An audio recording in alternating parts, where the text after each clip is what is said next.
She never planned to stand out that morning. She boarded the plane like everyone else, tired, quiet, and hoping for a peaceful flight. But from the moment she stepped into the cabin, there was something different in the way she watched everything: the passengers, the crew, even the sky outside the window. No one paid much attention to her. She looked like an ordinary traveler with a soft smile and a calm presence. Yet beneath that calmness, she carried a secret no one could see. About an hour into the flight, the calm sky turned rough. The plane shook, lights flickered, and the captain's voice came through with an edge no one could ignore. Then came the words that froze the entire cabin. Both engines had failed. Panic spread as passengers grabbed their seats, whispering prayers. But she didn't panic. Instead, she unbuckled slowly, her eyes fixed on something beyond the window as if she understood what was happening before anyone else did. A flight attendant tried to guide her back into her seat, but she simply whispered, "There's something I need to do."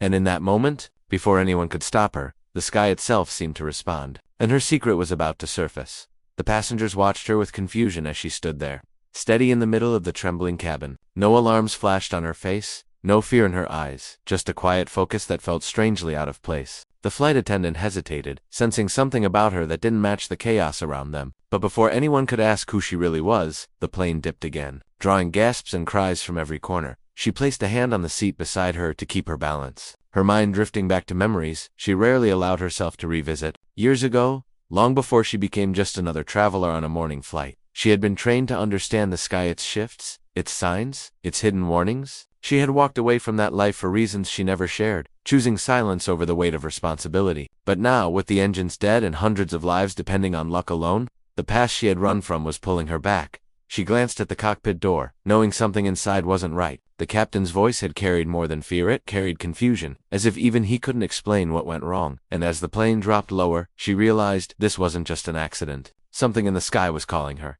The cabin grew quieter, not because the fear faded, but because everyone sensed something shifting around them. She moved slowly toward the front, blending determination with a calm that made no sense in a failing aircraft. A man in the aisle seat, gripping his armrests hard enough to turn his knuckles white, looked up at her and whispered, "Do you know something we don't?" She didn't answer. She couldn't, not yet. As she continued forward, she noticed small details others had missed. The strange vibration under the floor, the way the air outside the windows shimmered faintly, almost like heat waves. It wasn't normal turbulence, and it wasn't just engine failure. Whatever was interfering with the plane felt familiar, like the atmospheric anomalies she had once studied during her old research missions. She had left that world behind because of what she discovered, something she promised herself she would never confront again. Meanwhile, a young boy sitting with his mother kept staring at her as if he recognized something in her expression. His mother tried to comfort him, but he pointed outside the window, insisting that the sky looks different. She understood exactly what he meant. That same strange shift in the clouds had appeared the last time she encountered the phenomenon that forced her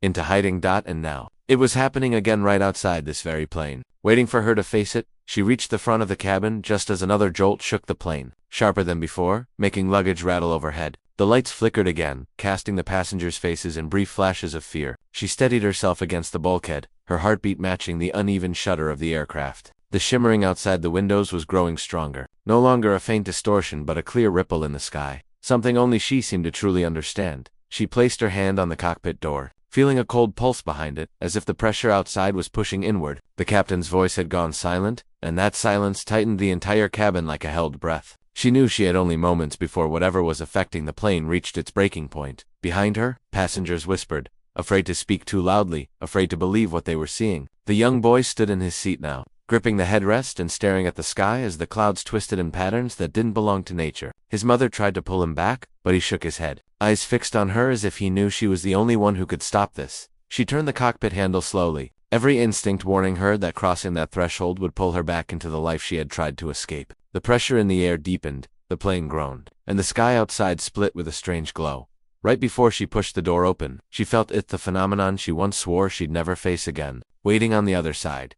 The moment her hand pushed the cockpit door open, a rush of cold air swept through the narrow space, carrying a low hum that didn't belong inside any aircraft. She stepped inside, expecting to see the captain slumped over the controls, or the co-pilot struggling. Instead, she found both seats empty. The headsets dangled, swaying slightly as if someone had just left seconds ago. The instrument panels flickered with unreadable symbols, the altitude numbers shifting in patterns she recognized from her past. Research patterns she hoped she'd never see again. Her chest tightened. The crew hadn't simply collapsed or lost consciousness, they had vanished. Before she could process it, a sharp crack rang through the plane, followed by a sudden drop that sent her gripping the back of the captain's seat. alarms wailed, but the sound felt distant under the deeper vibration coming from outside. She glanced out the front window and froze. The glow in the sky had expanded, forming a swirling shape that seemed to be pulling the clouds toward it. It wasn't natural weather. It wasn't a malfunction. It was the same unexplained phenomenon tied to her last mission, the one that forced her into hiding, the one that had taken people before. Behind her, she heard footsteps. The young boy stood in the cockpit doorway, eyes wide, voice shaking but certain. "It's calling you?" he whispered. His words weren't the twist. What shocked her was how he knew.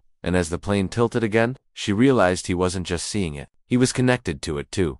She steadied herself, breathing slowly as she looked at the boy. His eyes reflected the same glow swirling outside, as if the phenomenon had touched him long before this flight. She knelt beside him, her voice low and steady. "Tell me what you're feeling."